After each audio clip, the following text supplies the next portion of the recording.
Bonjour et bienvenue pour ce premier tutoriel sur C#.net via WPF.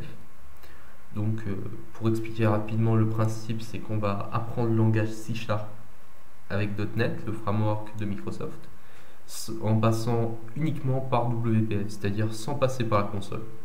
WPF étant une entre guillemets API qui permet de faire des interfaces graphiques, mais c'est en fait bien plus que ça. C'est une façon de programmer quasiment. Donc on va commencer rapidement et facilement par les outils qu'on va utiliser, c'est-à-dire Visual Studio. Ça c'est au choix, vous pouvez le prendre. Si vous avez 1000 € à mettre dedans, il n'y a pas de problème. Ou si vous êtes étudiant, vous pouvez prendre la version gratuite via DreamSpark. Je vous donnerai des liens, etc. dans le tutoriel ou dans le post en lui-même. Vous pouvez aussi le tester avec une période d'évaluation de 30 jours. Pour moi, c'est pas vraiment adapté. Mais heureusement, Microsoft a pensé à nous, à ceux qui veulent apprendre. Donc Visual Studio Express existe. C'est une version gratuite, moins complète, mais tout de même encore très puissante par rapport à ce qu'on voit comme certaines IDE, genre CodeBlock ou autres. Ça a été créé vraiment pour apprendre, c'est-à-dire il n'y a pas de fonction de test, d'industrialisation ou autre. C'est vraiment adapté à ce qu'on va faire. Mais je vais tout de suite vous montrer où le télécharger et comment ça marche. Donc vous lancez votre navigateur, je pense que vous savez faire. Enfin, on est sur le site du 0, donc j'ai peur un peu. Je vous donnerai le lien bien sûr pour le télécharger. Vous voyez que Visual Studio c'est pas vraiment uniquement fait pour C#. Les versions Express sont séparées par langage. Vous avez Visual Basic, Visual C++, Visual Web Developer qui est une plateforme entière qui contient un petit serveur ainsi que SQL Server Express et Visual for Windows Phone. Alors on va prendre Visual C# qui est téléchargé, exécuter. Je pense que vous connaissez. Ça va télécharger un tout petit programme qui va lancer l'installation de Visual Studio Express C#. C'est à peu près 100 mégaoctets de téléchargement, hein. C'est pas très long.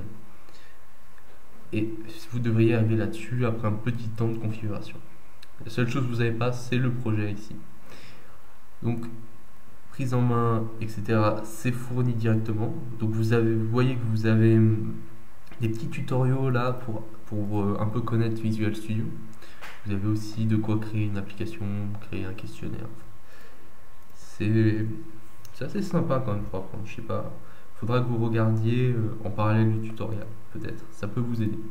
Parce qu'on va pas se concentrer sur l'utilisation de Visual Studio. Donc, je vais rapidement vous montrer l'explorateur de solutions. C'est une petite solution qui est préparée pour le cours d'après. Normalement, ça devrait pas trop foirer. Donc, là, vous avez vos fichiers. Ici, des fichiers XAML qui représentent l'interface. Derrière, en cliquant sur le petit plus, vous avez le fichier .xaml.cs qui représente le code. On va rapidement regarder.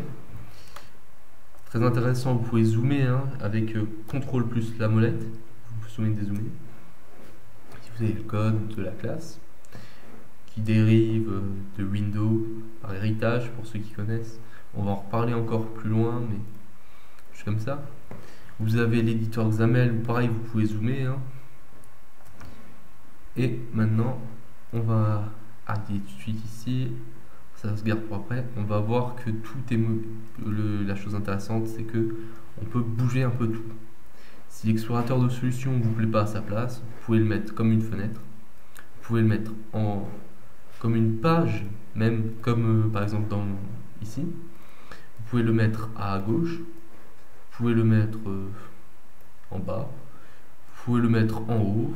Vous pouvez le mettre où vous voulez. C'est pas du tout important, sauf que là je l'ai un peu bloqué en fait. Voilà. Et vous pouvez faire ça avec absolument tout. Si vous regardez, vous avez plein de petits boutons comme ça. Genre ici, j'enlève totalement le XAML. Ici, je peux le mettre de côté, etc. Donc c'est très personnalisable comme idée Visual Studio. C'est ça qui est aussi intéressant. Et qui fait un peu son succès quand même. Les gens le mettent à leur façon. Il y a aussi des plugins, vous pouvez vraiment l'étendre. Mais on en parlera encore plus tard, je pense, dans la deuxième, troisième partie des plugins, parce qu'on a beaucoup de choses à voir. Alors je vais vous faire un petit topo de ce qu'on va voir dans les prochaines vidéos. Donc vous allez déjà voir comment créer une première application comme ceci. Vous allez voir comment placer vos éléments. Vous allez voir la programmation entre guillemets à l'ancienne, c'est-à-dire avec les événements.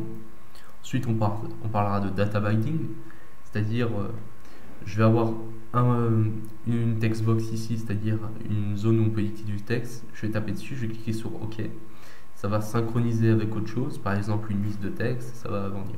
Ou je vais prendre dans une base de données une liste d'acheteurs par exemple, et automatiquement, sans faire une ligne de code, ça va s'afficher dans une list box. Une list box, c'est une liste par exemple de chaînes de caractères ou de n'importe quoi. Et ensuite, on va parler plus du .NET, c'est-à-dire on va voir sauvegarde de fichiers, etc. On va faire un petit projet d'application pour gérer des clients. Ça va être, je pense, la deuxième partie en entier. La création d'une vraie application qu'on pourra utiliser. Et ensuite, on parlera des plugins, de divers frameworks qui existent. Par exemple, MVVM Lite, qui permet qui est une sorte de structure d'application, d'architecture, qui est très intéressant à apprendre et à utiliser après en production. Et la suite, je pense que vous me proposerez des choses sur un post dédié. Voilà, c'est fini pour le moment.